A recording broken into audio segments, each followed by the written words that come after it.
Claude Code's entire source code was accidentally leaked. 500,000 lines, 2,300 files, published to NPM with a map file that let anyone reconstruct it. Within 24 hours, it had 22 million views on X. Anthropic started sending DMCA takedowns, but someone had already rewritten it in Python, which makes it legally untouchable. And what people found inside changed how serious Claude Code users think about the tool. Not because there were company secrets or security vulnerabilities, because the code revealed exactly how Claude Code is designed to work. And most people have been using it completely wrong. This video covers the 8 most important things from the source code. Not the ones everyone already covered, the ones that actually change how you work. CLAUDE.md. You've probably heard of it. You probably don't use it seriously. After the leak, that needs to change. Here's what the source code confirmed. CLAUDE.md is not a one-time setup file. It is loaded into the context of every single turn, every prompt, every response, every subagent call. Every time, without exception, you have 40,000 characters to fill it with. That's roughly 30 pages of instructions. And those instructions are present in the mind of Claude Code for every single action it takes on your project. What most people put in Claude.md: use TypeScript, follow clean code principles. What you should put in Claude.md: your tech stack with exact versions, your folder structure and why it's structured that way, your naming conventions, file names, function names, variable names, your error handling philosophy, your testing requirements, what coverage is acceptable, what tests are mandatory, external API references and their quirks, team decisions that are non-negotiable, things Claude should never do in this project. And this is the part most people skip. You should tell Claude to update Claude.md itself as the project grows. Every important decision, every pattern that emerges, every gotcha it discovers should get written back into the file. Claude.md becomes a living project brain that gets more accurate over time. The source code shows this file is treated as gospel, not as a suggestion. Load it carefully. The source code confirmed that Claude Code has 3 distinct execution models for subagents. Fork inherits the parent context, cache optimized. Teammate runs in a separate pane in iTerm or tmux, communicates via file-based mailbox. Worktree gets its own Git worktree, completely isolated branch per agent. Here's the critical finding. Subagents share the prompt cache. What that means in practice: if you spin up 5 agents simultaneously, they are all reading from the same cached context. You're getting parallelism essentially for free. You're not paying 5 times the cost. The compute savings from shared caching are substantial. Boris Cherny, the person who built Claude Code, confirmed this is intentional. His personal workflow involves multiple agents always running at the same time. That's not a power user trick. That's how the tool is designed to be used. The single-agent workflow is not the optimized path. It's the naive path. The practical setup: use Git worktrees to give each agent its own isolated branch so they don't conflict. One agent handles the back end, one handles tests, one handles documentation. They run simultaneously, each in their own worktree, and results get merged when ready. Most people use Claude Code like a very smart autocomplete. The source code shows it's architected for parallel autonomous execution. Use it that way. Every 2 seconds, Claude Code asks, do you want to allow this annoying, constant, and according to the source code, a configuration failure on your end? The code defines 3 permission modes: bypass, no permission checks at all; dangerous, fast, only for sandboxed environments where you want full speed and accept the risk; allow edits, automatically allows file edits in your working directory; a reasonable middle ground; auto, this is the one. Auto runs an LLM classifier on each action before executing. It predicts which actions you'd approve and approves them automatically. It predicts which ones you wouldn't, or which are too dangerous, and blocks them. No prompt, no friction. The source code reveals that dangerously skip permissions, the flag that power users use to set universally, is deprecated. It's been replaced by auto mode, which is smarter and safer. The permission dialogues you keep clicking through are not normal. They're the tool telling you it doesn't know what you want yet. The fix is spending 10 minutes in settings, JSON defining which command categories are always allowed, which are always blocked, and enabling auto mode.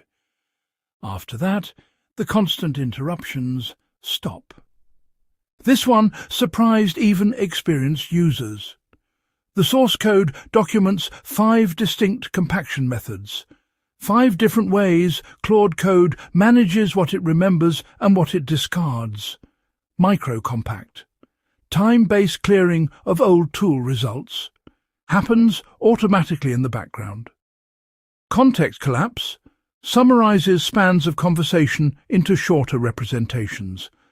This is lossy. When you compress a conversation, you lose fidelity. The model's understanding of earlier decisions becomes approximate. Session memory extracts key context to a file. The important stuff gets saved separately. Full compact summarizes the entire history into a compressed block. Use this when you want to checkpoint a long session. PTL truncation drops the oldest message groups entirely, the simplest and most brutal method. The practical implication: the source code explicitly recommends using a compact proactively. Don't wait for the system to auto-compact. When you auto-compact at the edge of a context window, the model makes decisions about what to forget under pressure. When you compact intentionally, early, deliberately, you control what carries forward. Think of compact like saving your game. If you save before a difficult section, you choose the checkpoint. If the game auto-saves in the middle of a boss fight, you get whatever state you were in.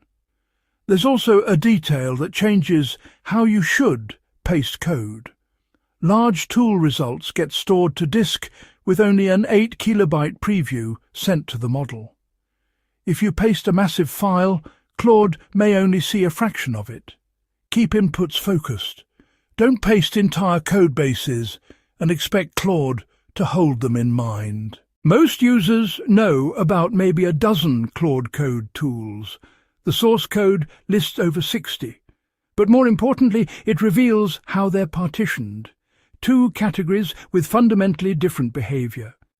Concurrent tools, read-only operations. These run in parallel. If Claude needs to read 10 files simultaneously to understand your code base, it does exactly that. 10 parallel reads with 0 additional cost or delay. This is why asking Claude to understand the project before doing anything is actually fast, not slow.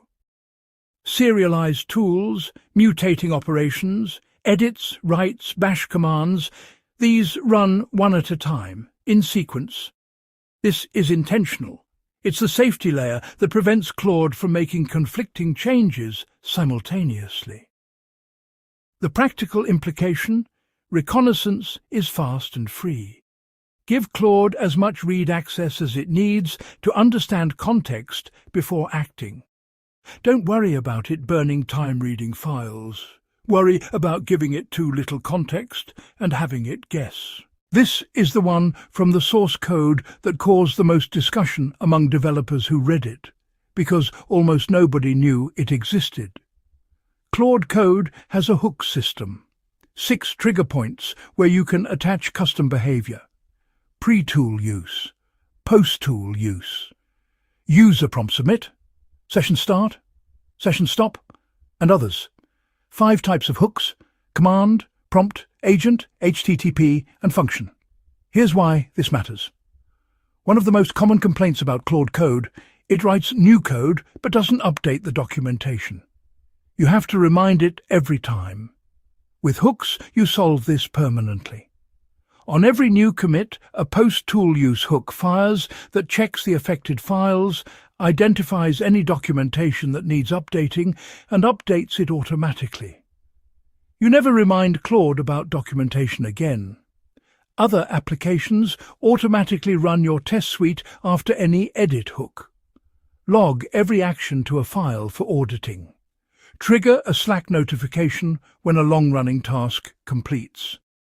Send an HTTP request to an external service when specific conditions are met. Hooks turn Claude Code from a reactive tool into a proactive system. The source code shows Anthropic built this deliberately. Most users have never opened the hooks configuration.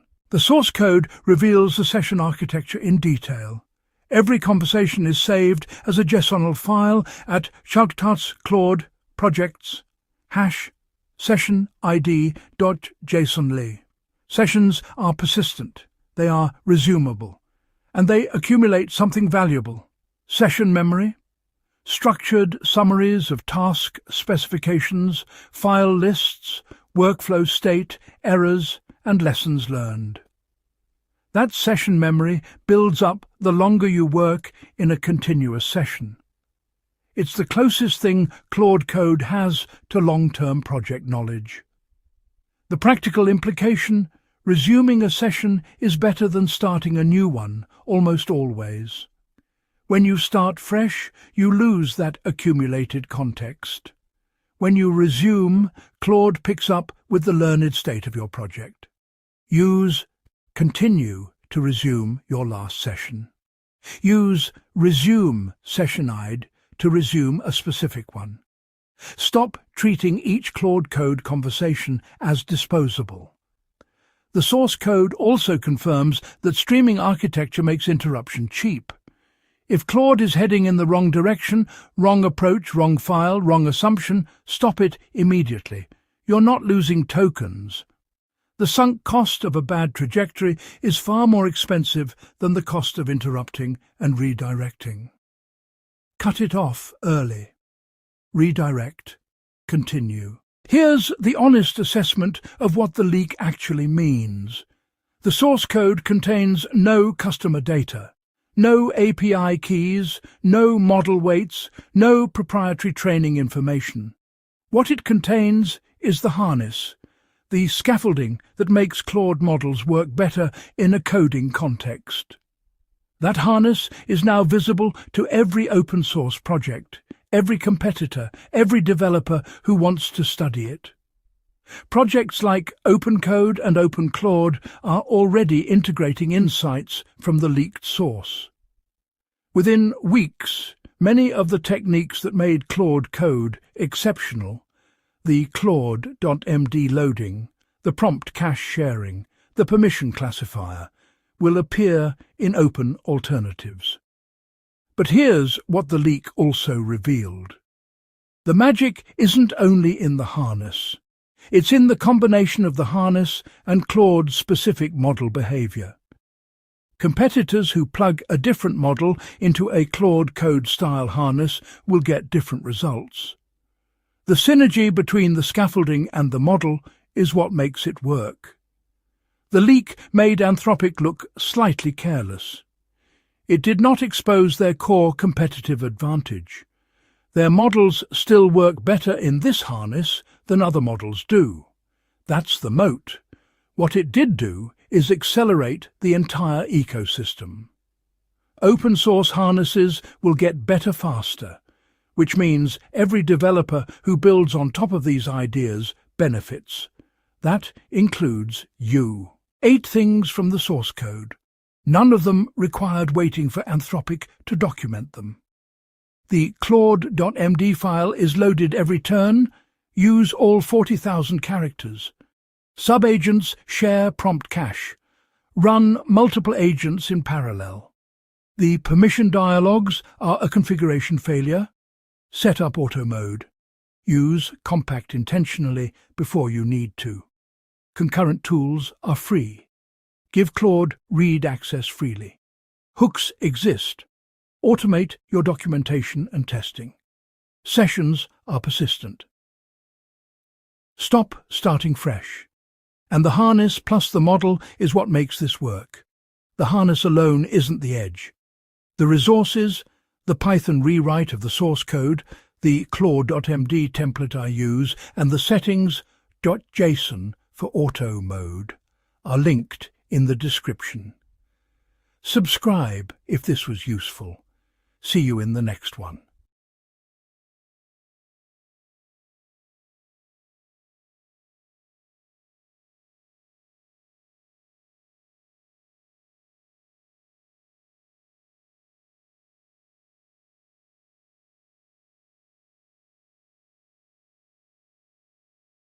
Disclaimer. The leaked source code is publicly discussed for educational purposes. All information referenced is already public. Nothing in this video provides access to any proprietary system.